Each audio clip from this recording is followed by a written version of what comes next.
Good morning mga ka-Automart. Andito tayo ngayon sa Axis Tower 3, Basement 2 Parking, Piling Best Alabang. Dito tayo naka-duty, dito tayo naka-assign. Isa sa ating partner Bank Warehouse. Ngayon, pupuntahan natin yung isa sa top 3 pick natin ngayong cut-off. Guys, ito yung una sa ating top 3 pick. Ito yung 2024 Toyota Wigo G. E-variant, so top of the line yan. 10k odo lang yung tinakbo. Then 1.0 lang yan, so matipid.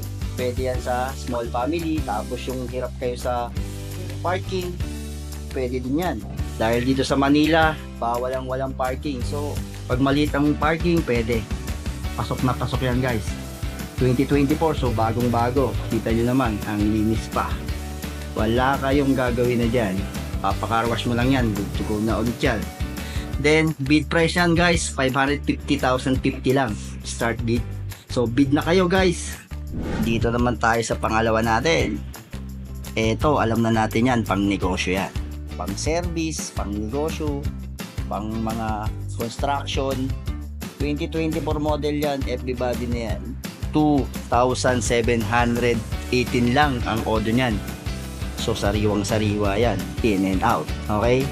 Kung ibibid nyo yan, start bid lang niya, 636,650. Dagdagan nyo na. Diba? Para makuha nyo na agad yan. Sariwang sariwa. Ito na yung pangatlo natin. Kanina, pamilya, maliit na pamilya, maliit na garahe. Pangalawa natin, yung pang negosyo. Ito yung pangatlo natin. Pang lahat na to, pang pamilya na. Okay? 2024 Ford Everest Titanium 4x4 yan. So, titanium, top of the line yan. So, maganda ang mga features yan.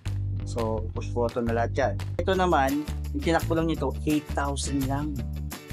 Diba? 2024, 8,000 lang. Goods na goods yun.